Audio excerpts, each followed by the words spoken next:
Hi, everybody, and welcome back to the Rise podcast with me, your host, Katie Oman, women's empowerment coach, author, book coach, and all-around fabulous human being.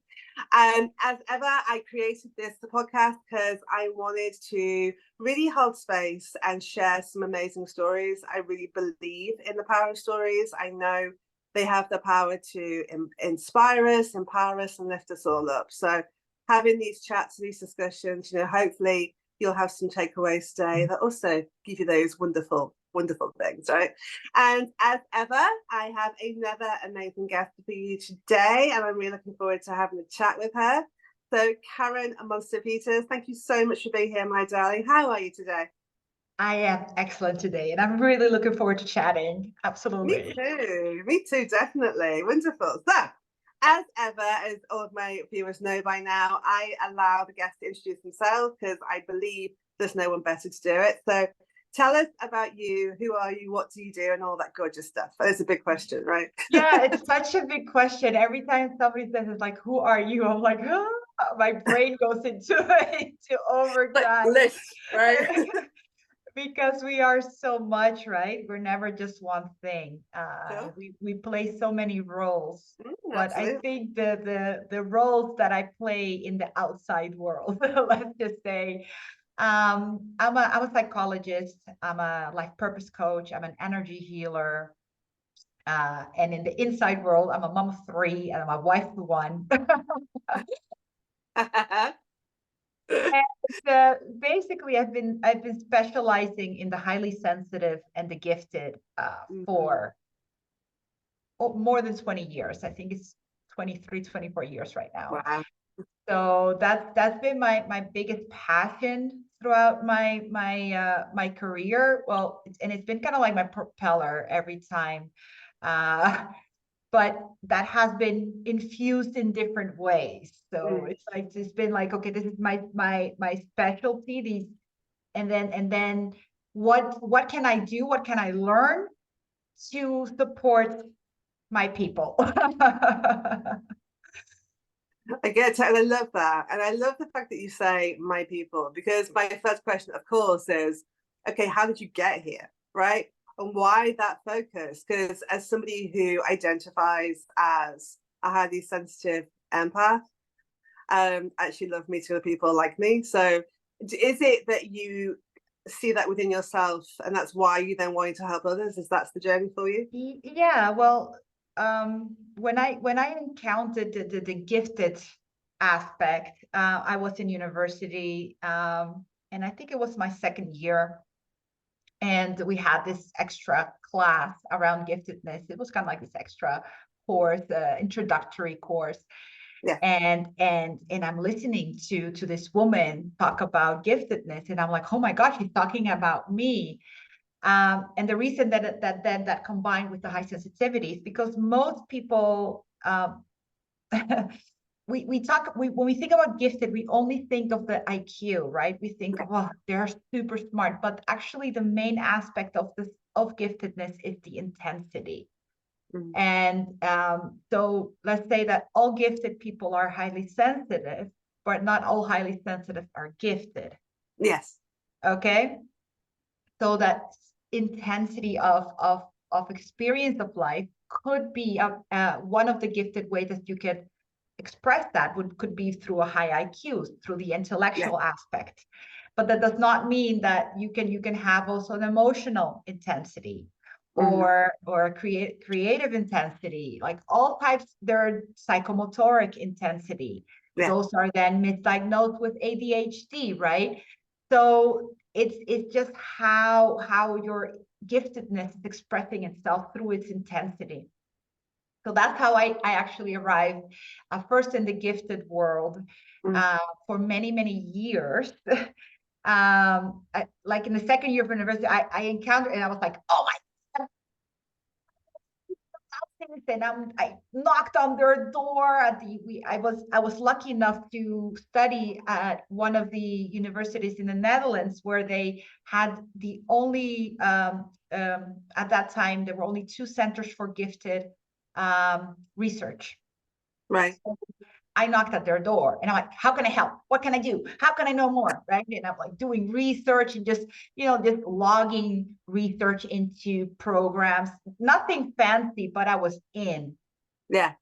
And that's what I wanted to be. I wanted to be in. So being in, I got into everything there, and then did my master's in there as well. My thesis and my internship, everything that I could do, I did there. And I right away got off. As soon as I got off of university, I finished, and I was like, well, because there were not many specialists at that time, and there were no jobs for me. So I created my own job. So I went into private practice right away. I took over a foundation that was the only foundation at that time in the Netherlands that was working with gifted education. I took over. I bought that. Then I started working on another foundation to create more gifted education in the Netherlands. I was the vice president there. And basically I was just completely excited about the gifted, just creating more for the gifted in the Netherlands. That backfired really quickly. Because I was there very much with a passion and with a heart, and then the people that I was working with were there for the money. Right. So I was put aside when money came in, and they said, yeah, we'll give you the money, but it has to be with our people, not with your people. So feeling very betrayed, I had to really close down my practice because I had grown within 2 years to 8 employees to sustain the work. And then they put me aside. There was no money coming in. Yeah. So I had to close down my business pretty quickly. And I was just completely burnt out, completely heartbroken, betrayed. Yeah. Like all those feels were like, oh. So I said, I'm not working anymore, right? And had 2 babies, because that's what you do, right? When you're burnt out, right? That's the logical natural trajectory, right? Sure, that's the logical thing to do. You go out and have babies, and that's how you recover from a burnout. And give yourself a whole different kind of burnout in the process, right? Yeah. So I already had a daughter. I had her already when by the time my other 2 were born, she was 10. So there's a 10-year gap within 1 and 2, and then only 14 months between 2 and 3. Wow. So completely lost. I was like, didn't by the time by 2000, so I'm talking about 2009 when I closed my practice. 2009, my son was born, got married, all these things. And by 2012, I was just completely lost again. Like, what, who am I? Am I just a mother? I need to have something for me to, my kids weren't sleeping. I was like, I need something for me. I need to get out of here, So I actually did a few things and basically decided that I wanted to go back into practice by 2013 again. I reopened my business. But in 2012, I had also gone into energy healing training for me, right? Yeah. That's how it always starts, that you're like, I need something. Yeah. I'm dying inside, right?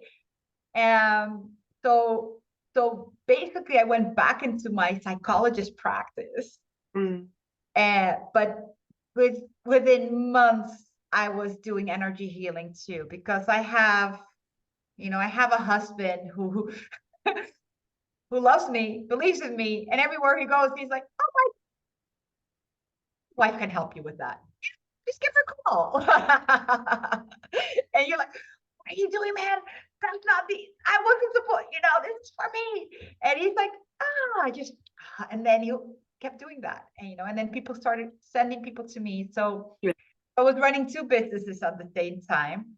Wow. And then the psychology and the children and the parents would ask me, like, can you do something with this? I'm like, no, well, yeah, but not in the way psychologists would do it. Yeah. So they're like, well, we're open to that. I'm like, really? So it was so weird how that goes, you know, like you start blending everything and you realize that everything is science anyway, you know, we just have different definitions or different ways to go into it. But in the same at the end of the story, it's all quantum, it's all, you know, thing in science. What the heck are we talking about? So that blended. And then in 2000, and I was, you know, you realize all that very quickly that the high sensitivity, you know, that that we were talking about the same thing. So I started specializing in high sensitivity. And of course, all my children are all highly sensitive. My husband, I am highly sensitive, you know. If I was picture empath, which I don't use lightly because I think it's overused. But sometimes for me, it's just, I'm a blender, you know, I can blend. And that was, and so that journey there, you know, I started helping more people. And then in 2015, we decided we wanted to emigrate. So then I went and I'm like, yeah, if we're leaving the Netherlands, then I'm going to need something online. So there I was running 2 practices. And then I went online too. And I started with highly sensitive parents. Right. Because that was the easiest thing, right? Like I have the qualifications, I have the expertise, you know, I have this background that I can use. And so I started really with a Facebook group, and that is still 7,000 plus people in there. That grew really quickly. And then but you know, you're working with highly sensitive parents, and then people go, but I'm not a parent. Can you help me? And so then I pivoted into the vibrant sensitive movement. Yeah. That's how and then that's been my main, like my highly sensitive parents, it became a community. I don't do anything in there. It sustains itself, you know. People are so helpful with each other. They're just, you know, it's kind of like where you go to, you know, when you need something or you need to talk about what's happening in your parenting journey. But my main thing became my vibrant sensitive movement. And I created a lot of things like healing circles and then a membership and then all these little things that you're like, okay, what do people need the most? And then by last year, I decided I'm retiring. I'm done with it. That never worked. So I said, if you go to my website now, you'll see retired. But again, it's like you're feeling, it's that, you know, that soul is always screeching at you when you're not on purpose. And my soul is not quiet at all. My soul just starts screeching at me and clawing at my head, like, you know. And that's where I was at the beginning of this year again. I'm like, oh, I feel lost. I feel like a teacher without students. You know that feeling? You're like, I have so much to give, but and that's when I went back. I went back into the beginning of this year with Heroic, and Heroic is a public benefit corporation in the United States, and they have the amazing, beautiful mission to create a world in which 51% of the world's population is flourishing by the year 2051. And they got that from the positive psychology movement. That was their goal too. And they said, well, that's a goal that we can really get into as well. And I've been with Heroic. Heroic as on this version it's now since 2020, but Heroic has existed in different ways since for a long time. And I've been with them since 2012. And they're like the only ones that kick my ass every time. Pardon my French, my English.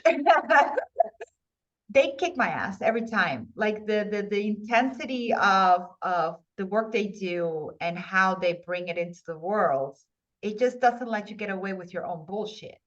You know, Love it. are you being what you're capable of being? Yeah. You're not, then get on it, right? Yeah.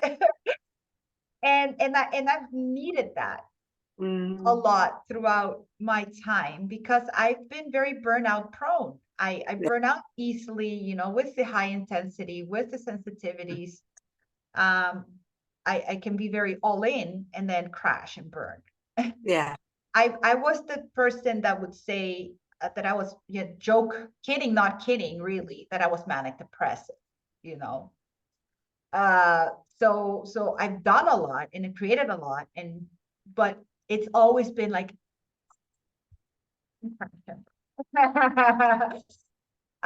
so basically, just to get my energies at stable levels, it's Yeah. that is the journey of the highly sensitive. And to show up powerfully, to be yourself, to do, and to, you know, really answer your soul's callings. That is the journey. And so I went with Heroic again, and I've become a performance coach. And now I went to Austin to certify as a workshop instructor, because their work is really can change lives. And I've done hypnotherapy courses. I've every possible energy healing modality. I've done it all, but the thing is that they bring it together so nicely and so actionable, because we get overwhelmed with all the things that are out there that you should be doing. You go like, and I do nothing, right? So that's where Heroic really puts it together into this beautiful template of actions, and making it very easy for you to succeed in the things that matter to you. Yeah. And so that's the journey. That's been the journey. Wow. That's mad. They're like, I've done so much that I don't even know sometimes, like, who am I, right? I know, it's crazy. I was just thinking, and yet there's been like this. It's funny you talk about this soul calling and then the soul screeching. It's like, no matter what you've been focusing on, it feels like you've been pulled forward the whole time by like this invisible cause, and like everything has been leading you, and you've been gathering and collecting everything along the way to bring you to where you are now, right? And I totally resonate with that. I used to, for those that don't know, I've had many different hats on in my journey this far as well, including at one point I was a high school teacher. And, you know, when you transition and when you pivot onto something else, I think the ego makes you feel like you failed and you kind of gone the wrong way, and, you know, you've done something wrong. And yet in hindsight, you realize that you've gained knowledge and skills and wisdom that you can then utilize in a different way, right? Those transferable skills. So listening to you, it feels like you've always meant to be where you are now, because everything's led you to this place. Is that how you feel? Absolutely. I think we're always where we're meant to be, right? Like, we have to trust that process. We have to trust that when we're following our excitement, when we're following the thread of passion, it's going to lead you to the next thing, and you're pollinating each thing again with what you've brought there. You bring it in here, you put it there, and then you create something new, and then you keep going. But it is about answering those calls each time, like, oh, that's exciting, oh, that's interesting, oh, I want to know more, and that's going to bring you to the next phase. And I think that's life. If you do life like that, then there's no regrets. Yeah, absolutely. And yeah, it's almost quite the old-fashioned notion, isn't it, of like a job for life kind of mentality, and like especially those that are like more highly qualified. You know, the fact that, you know, you've been training and you've been to college, university, and you've got like letters after your name. Well, then you should be satisfied, right? You should be happy now because you're in a proper job, one better word. Certainly when I left teaching, there were certain people around me that were judgmental of the fact that I was leaving a proper job. And yeah, I knew in my heart and soul like it wasn't where I was at anymore. And it is quite an old-fashioned notion, but I do see also that there is shifts and changes, and people are now more, I suppose, know what the economy and the culture that we're in is helping that, but it feels like people are more adaptable and flexible now, which I think is ultimately a good thing. Yeah, absolutely. I think our societies and our cultural norms are changing a little bit. Yeah. That we know that there are other ways. Thank God. Yeah. You know, being someone who's always done it the right way, what society thinks it should, how it should be done. You know, I needed some like my own rebellious moments to kind of say, yeah, whatever, right? But I had my first burnout when I was 18 years old, and I was I was the crazy person in-house, like screeching like my soul was dying within me. So what does burnout look like for you? Because you've mentioned it a few times, and just so that people watching this are clear, because sometimes I think we hear these words and we don't have a fully viable consciousness of what that actually looks like and feels like. So what did burnout look like for you? So as a psychologist and as somebody who's worked with people who experienced many, and in my husband experienced his own version, there are two types of burnouts, and people tend to think it as one thing. We have the burnout from the type A personality who is, just really driven and don't know how to they don't have boundaries. You don't have the boundaries in place. You don't have, but you actually really passionate about, or you really love what you do, but you're just overworked and your body is depleted. So this is the overwhelm, it's too much. And that burnout is the burnout where you don't, where time heals, right? Time heals because you'll come back, you'll rest, you'll have some boundaries in place. You did your therapy, you learned that you can say no, and how to do it well. And now you're going to go back in there with boundaries in place, but you go back to the same thing, right? Yeah. Then you have the depression burnout. And that's a different type, and that's the most interesting, and that's where it's missed a lot in the workplaces. It's missed a lot in the outside world. It's just burnout, but it's depression. Because the reason it's different is because your values, your vision, your dreams have not been fulfilled. So that's what depression is. Anybody that finds their thing is out of depression in just a second, right? Because they're like, oh, Lord, now I know what my thing is. I know who I am again. And then the burnout there is it's also, it feels the same, right? You're exhausted, but there's this soul thing there. Your soul is saying, oh, we went for that thing. And that thing we wanted, that thing we thought was going to be there, it's not there. Yeah. It's a value. It's something that so signifies who you actually are. Yeah. And that need wasn't fulfilled in that thing. So then you burn out. But as soon as you get yourself back out there and you find your thing, your energy is back really quickly. Because it's different. So the body's not depleted, it's the soul that's depleted. Yeah. So my burnouts have been different each time. So I've had the soul depletion once as an 18-year-old, because I was just lost, very, very lost. I had moved out of the house, and I still had one more year of high school to go. Because my brother schizophrenic, and he was very violent, so it wasn't safe for me to stay at home. And even though I love being home, and I could have stayed home, but I couldn't. It wasn't safe. There was no financial support available to me, but from my parents, so I had to have a full-time job next to my high school. to even support myself. So I was just feeling so like unsupported, and it was just that like maybe I should just quit high school and just, because it's just too much. I was lost. Um, and then the second time with my business, yeah, that was also just it was very soul wrenching, Yeah. like, oh my God, I put my heart and soul into this, and I was everywhere. I was just so active, and then to have it just Yeah. that really gutted me. And then my third one, I was just completely depleted, Yeah. really, really depleted.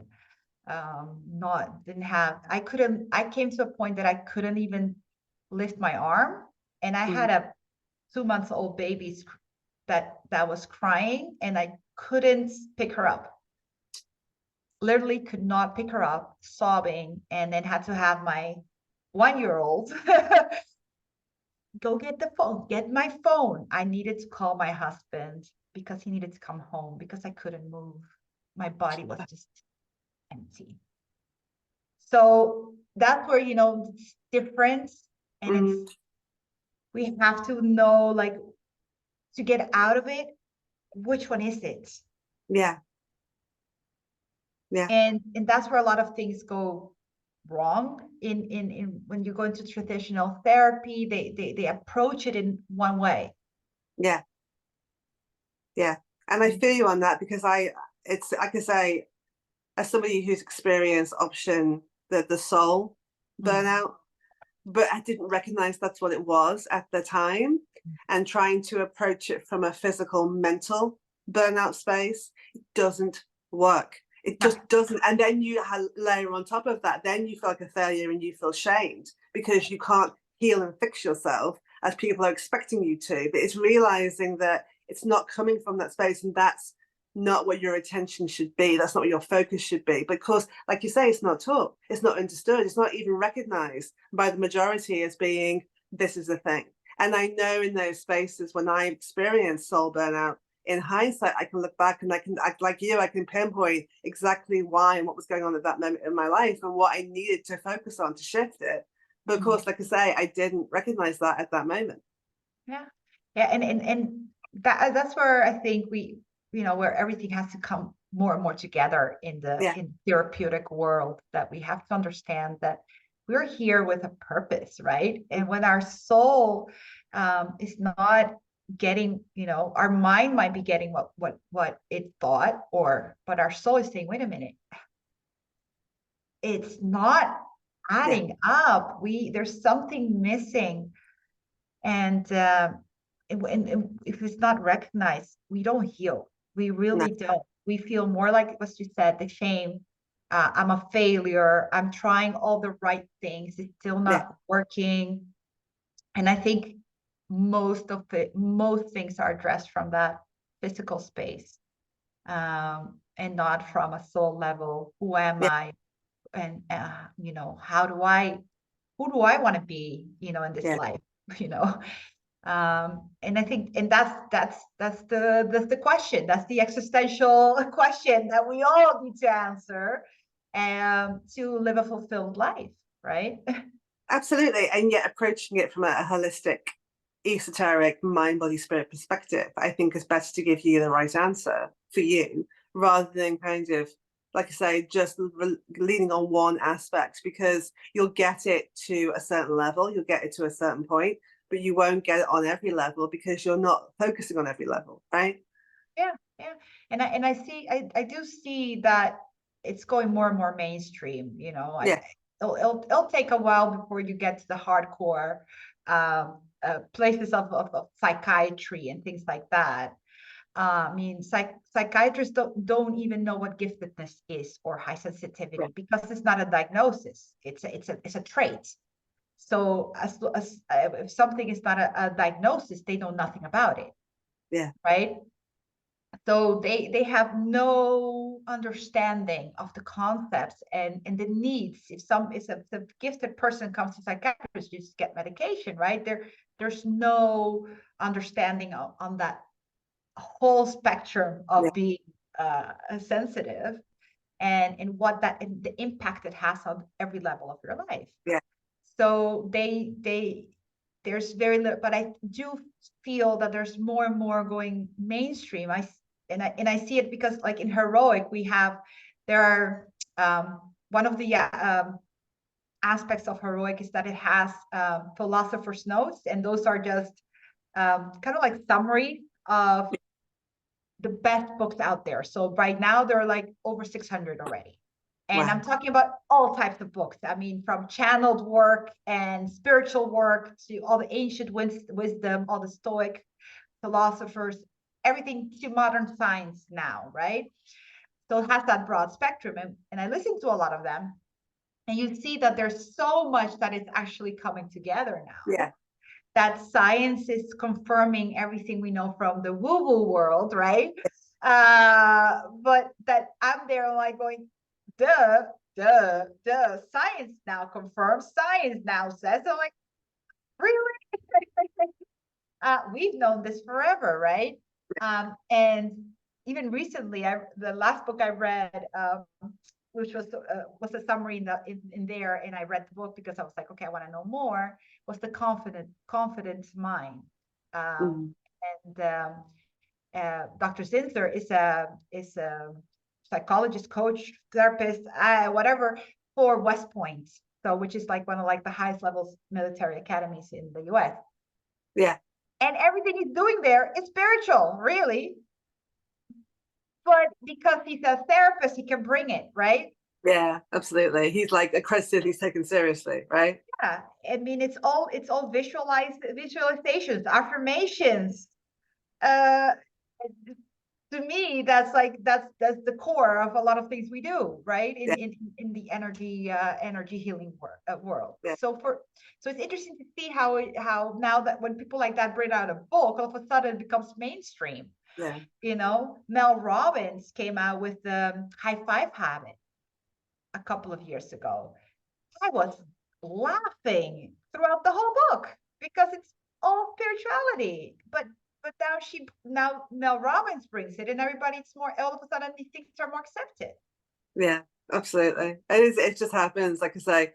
And I've had that. I mean, at one point I was a book reviewer and I read a lot of books, and you see like these, which is great in one way, because of course like things are becoming more mainstream and talked about, which is wonderful. We don't have to hide ourselves away anymore.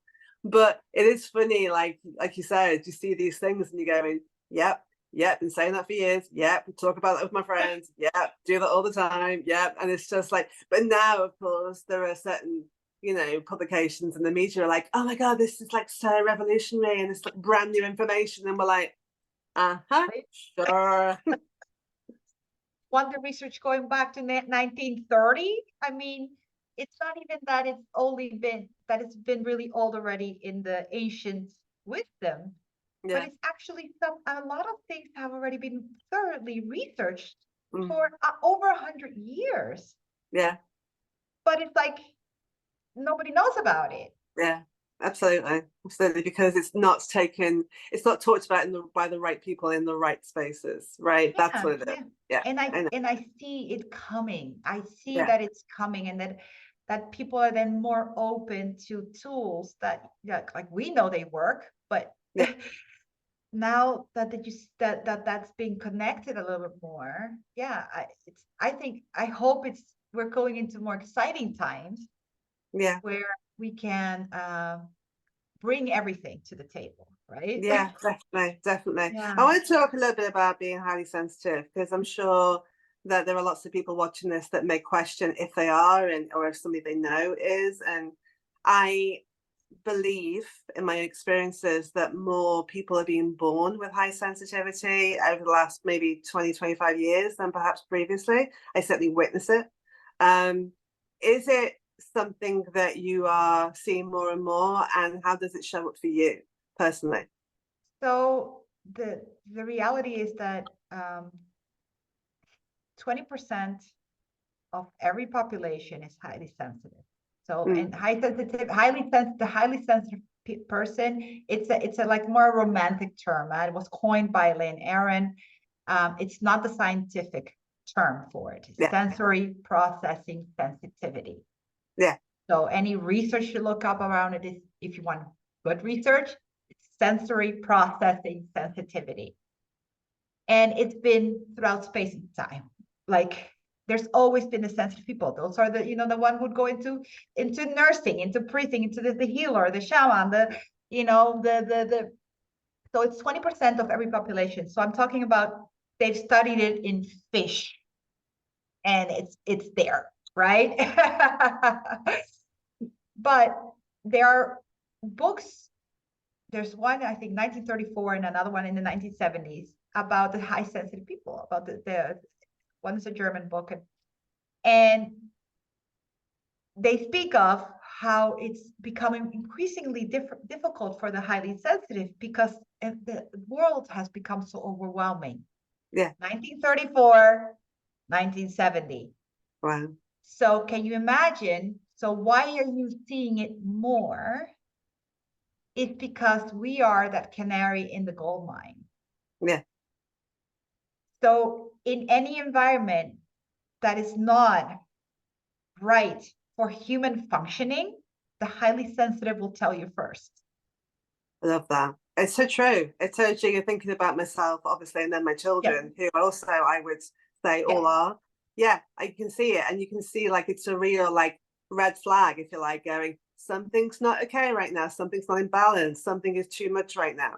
And it's their reaction to that. It's their, how they're dealing with that really shows that canary-esque energy of going, okay, there's something we have to pay attention to. Yeah, and then so the highly sensitive will see that first. Will notice that first, and it's not good for any of us. No.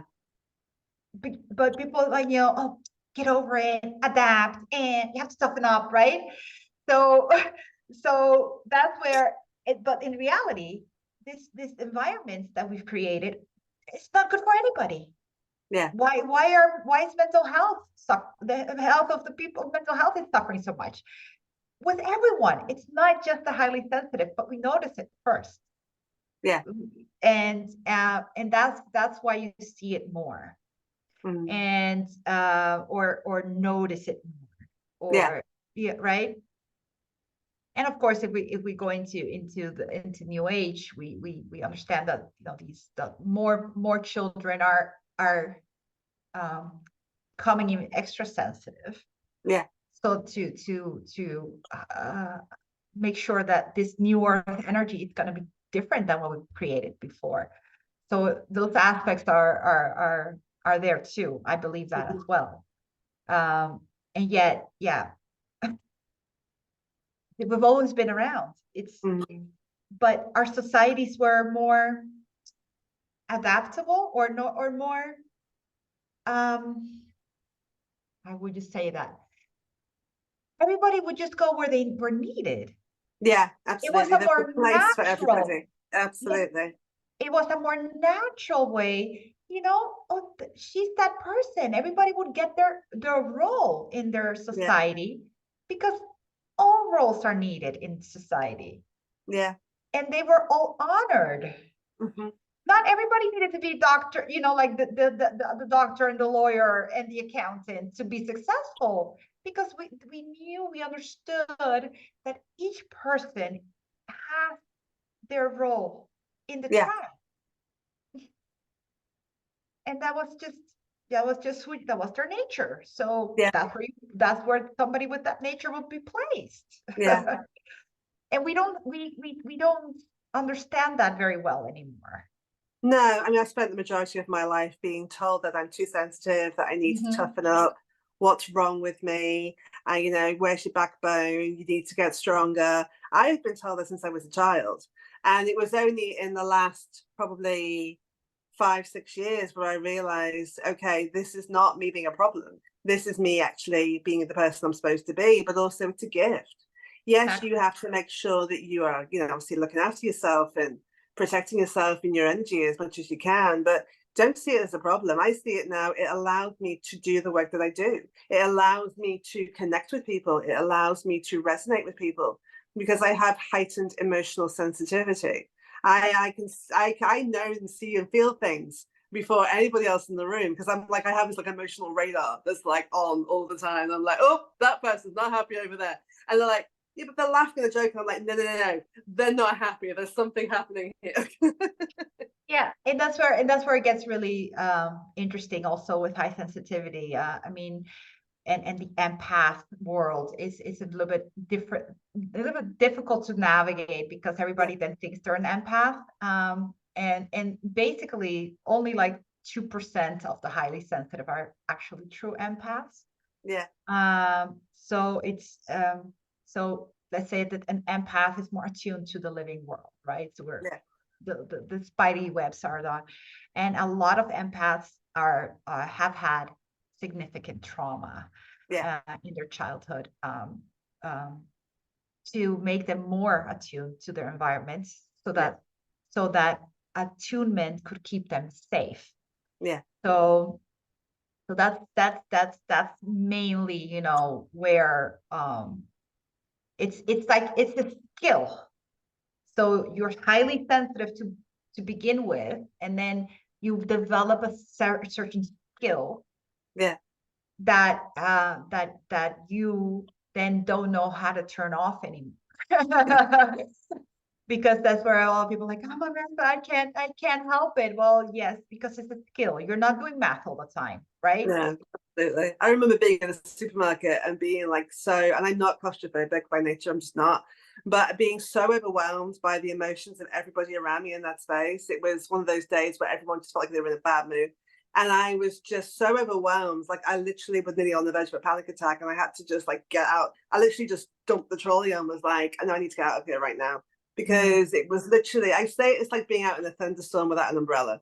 Right. It literally is just like bombarded constantly. And like you say, you can't turn it off. It's what I found now is that it's my nurture, my self-care has to be paramount, because if I'm not looking after myself, I'm affected by everything more. If your nervous system isn't regulated, then there's nothing, you can't pile anything on it anymore. And that's where a lot of the self-care comes into, because we need to take care of ourselves so that we can regulate. And then we don't have to feel that we're on all the time, but we can actually have that sense that we are more in control, right? Of how anything comes into our system, or what we allow into our system. But yeah, it's and there's another type of high sensitivity, which sometimes I get a little bit in trouble with people when I say this, but there's sensitivity through as an innate trait. So you were born, from the beginning, your parents are saying to you, Jesus, you're too much, right? Or you become sensitive, and that's sensitivity through trauma. So PTSD type, then it's when people come to me and they have PTSD, then they're calling themselves highly sensitive. It's trauma. It's not high sensitivity. Right. Because high sensitivity is, again, it's a trait. It's not a diagnosis. So your brain through trauma has become more sensitive. Your nervous system is in disarray, and that causes that sensitivity. But it's not the same high sensitivity that we are talking about, that it's that trait of you were born and everybody's already skating, what the hell is wrong with this kid, right? So me. And you. So that's where we have to make some distinctions in every terminology. That's why I'm very, very I like to make those distinctions. Burnout, is it this or this? Sensitivity, is it this or this? Because there are different avenues to healing. You will need different things. And that's what we need to make sure that we are so understanding of. Or like, what are we, we have to get to the root cause, or, instead of putting, band-aids on things that, well, that's just the society that we live in, is that everybody wants the quick fix. Everybody wants instant gratification. We want a one-stop shop where we go, this is my problem, fix me, make me better, and I can go on with my life. And it's There like, are no magic no, pills. there's no magic pill, right? And it's, I have my own therapy every couple of weeks, and bless her heart, and she said to me, one of the things I love about you, Kate, is that you are very self-aware. And for me, I said, well, I don't think you can know yourself enough. I think the more you know who you are and why you are the way you are, the more you can then help yourself move through life, and it's, to me, it's like, it's a never-ending exploration. It's a never-ending journey. I think everyone should be curious about themselves. It's not narcissistic, it's not selfish, it's not anything. It's like, it just helps you function in this world, and this world is hard enough without going through it, not knowing who you are, right? Absolutely. No, in everything, it starts with know thyself, right? Know thyself. You cannot change anything that you're not aware of, period. Absolutely. And everybody's just like, aren't you ever done? No, you're never done. Never. Well, I was like, it's that thing in Shrek, where Shrek goes to Donkey and he goes, it's about parfait and there's layers. And like, we are so layered. It's like the most densest lasagna you've ever seen in your life. There's always more. There's always more to heal. There's always more to find out. There's always more to work on. It's never done. And I say to my clients, if you see someone that says, I'm healed, I've done the work, I'm like, run from that person, because they are the narcissist. They are the person who you just stay completely away from, because they are not toxic. They are a toxic person. I even say, when somebody says to me, I've healed all my trauma, I go, give me an hour. And then we'll talk, right? Oh, come on. Bullshit the bullshitter, right? Yeah. Living a life worth living means you have visions, dreams. You will always have challenges. Yeah. You will always find another layer of yourself that you encounter, and that you will have to go through, so that you get to that next phase. Yeah, and absolutely. That's a life worth living. Yeah, absolutely. Absolutely. Yes, it's like, I think a lot of people don't want to go there because they're worried what they may find. I think they're worried about their own shadow. They're worried about their own darkness. And yet for me, it's like, it's just more stuff that needs love and healing. And it's more stuff that you can bring to the table, right? It's all worth that. And do you know how much love that shadow has for you? How much that shadow can bring to the table as one of your superpowers?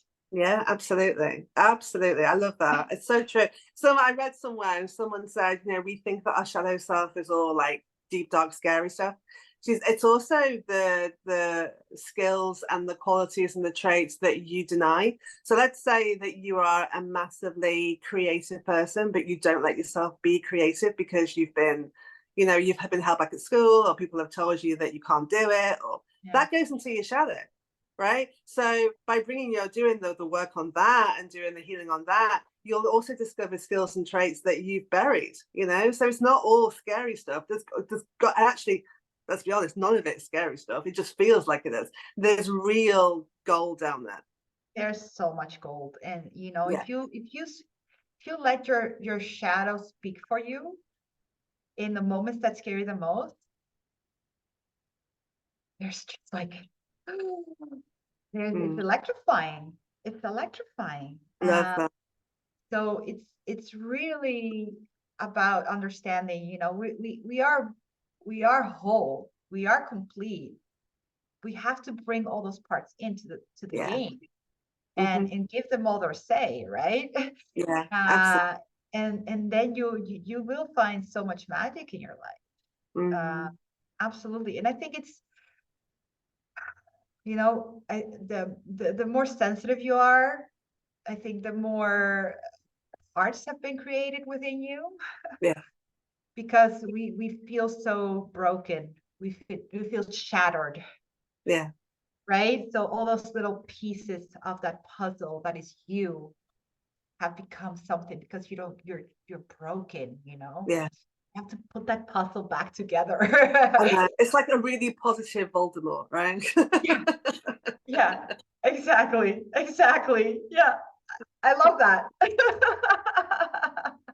obviously not, killing people and then hurting people, but like, it's yeah, that's that kind of fragmented soul. Actually, like I say, bringing all the parts back together, knowing it's all worthy, value. Yeah, absolutely. And that is a lifetime's work, but it's definitely worth doing. So okay, it's okay that it's lifetime's work. Of course it is, because time passes anyway. You know what I mean? That's the thing. People go, oh, I can't do that because I don't know, however old you are, and it's going to take me a year. And I'm like, yeah, well, that time's going to pass anyway. Maybe another year older, go, why didn't I start this a year earlier? Do you know what I mean? It's just, anyway, people, right? Absolutely. So, knowing everything you know now, and obviously you know an awful lot about this topic, if you go back to that 18-year-old version of yourself who was experiencing that soul burnout, what advice would you give her, knowing what you know now? Advice? Well, first of all, it's going to be okay. It's going to be okay. And I'm going to go, I might start crying. But it's a safe space. We hold space. Yes, I'm fine with crying. I don't mind.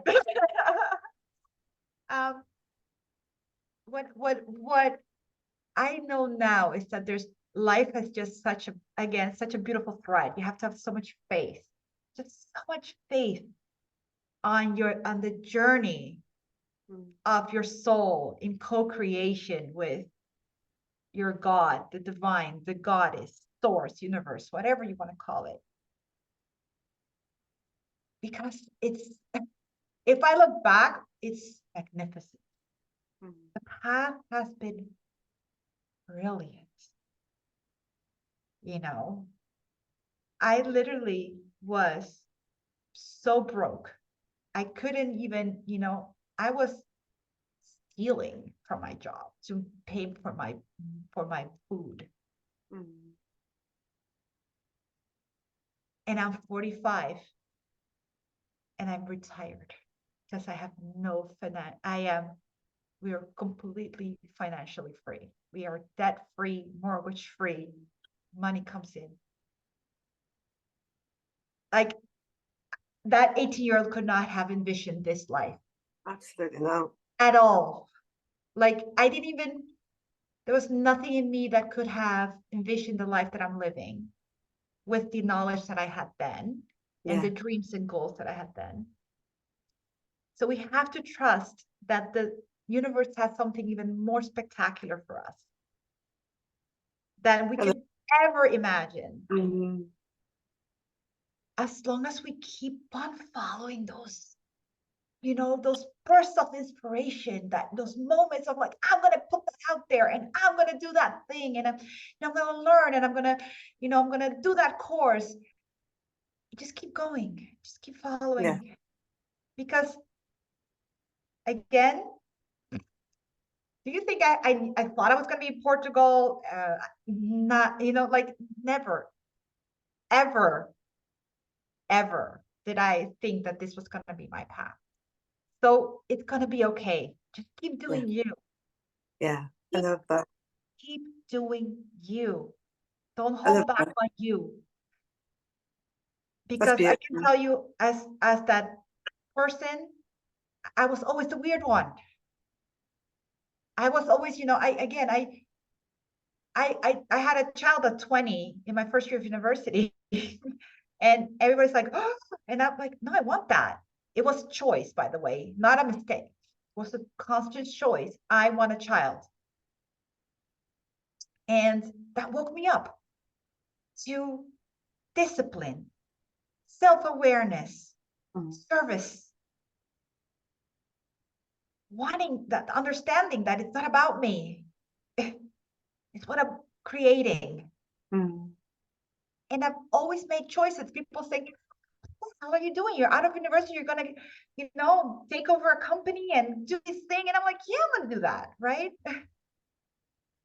And then we had it all in the Netherlands and everybody's like, why are you leaving? And I'm like, because it's not my all. It's other people's all, but it's not my all. So following, trusting that when your soul, your heart is saying, this is not your thing, this is not the way, or this is your thing, and this is the way, do it. And it doesn't matter if you fail, you'll pivot. Yeah. There's no learning lost. No, ever. Absolutely. Ever. And rejection is redirection. You know, if you go down a path and it doesn't work out the way you wanted it to, it's actually taking you forward to something else and something better. And it's trusting that. It's trusting yourself, I think, which is something that we sometimes kind of hard to do or forget to do, is that you've got you. You know, I say to people, you have survived 100% of the days that you've lived through so far. No matter how dark it's felt, no matter how awful things have seemed, you're still here, right? So whatever you're facing now, you have got the strength within you to come through it. And you really have. And that doesn't mean that you can't ask for help. That doesn't mean that you can't let other people support you. We all need help. But know that you're in a space of strength is much more greater than you ever will realize. Absolutely. I think that's the core of everything. Yeah. We've got this. You've got this. It's gonna be okay. But you have to keep moving in that direction of what you want. It's not about thinking about it. It's not about analyzing it to death. Take the steps. Do the thing that scares you.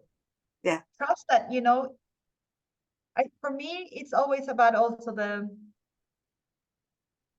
the other side. What would happen if I didn't do it? Yeah. Mm-hmm. That idea is so freaking scary. Like that my life would be in this soul pain area all the time. I want to say at the end of my days, no regrets. Yeah. Not one. Every crazy idea I had, I did. Mm-hmm. Yeah. Right? Because it's like that sense that if I don't, like my soul is dying within me. Mm. So that's not an option for me. Yeah. Yeah. No, I get it totally. I get it. And I totally agree with you. I really do. And it's such a beautiful way to bring everything you've said together. So I feel like this house is clean, right? I feel like I've been in this conversation. I feel cleansed. This is great. So, I enjoy everyone watching this. Thank you so much. It's full of inspiration and takeaways. People are writing notes on going, yes, that's really good. So I knew this would be a great chat, and I wasn't wrong. This was such a great discussion on so many levels. For people who want to continue and find out more about you and your groups and everything that you do, where can we find you online? So as I've said, if you go now to my website, it says I'm retired, but I'm not. Just send me a message. I will come to it and to update everything again. I just haven't gotten to it since I've been really immersed in a lot of certifications and things like that. Yeah. But just message me. I'm not. Am I really active? Yeah, I am not very active yet. But just send me a message. You know, I'm all for connecting, as you can see. Let's jump on a call, right? Let's see what magic can create together. I think that's what works for me the best. Yeah. So and on Instagram, my handle is being Karin Monster. Again, just send me a message. KarinMonster@gmail.com. I put it out there. I don't care. I would be very happy to have a lot of lovely messages from people. You know, and the Vibrant Sensitive, it's my page on Facebook. It's also my Facebook group, which is now on hold. So I will be reopening everything soon. Yet, if you're something you're excited about now, something that I said resonated and you want to share, KarinMonster@gmail.com is the easiest way. And I'll put all the links down in the description, so go and message her. Like you say, if anything's kind of hit home and triggered you or resonates with you, then I'm sure Karin would love to hear from you. So go ahead and do that. But Karin, thank you so much, my darling. This has been such a good chat. I've loved it. Really spoken to deep in the soul, right? And thank you guys for watching. I hope that you've enjoyed it too. So I'll let you go for now, Karin. Lots of love. Thank you again, my darling. And thank you, everybody. And I will definitely see you on the next one. Take care. Bye.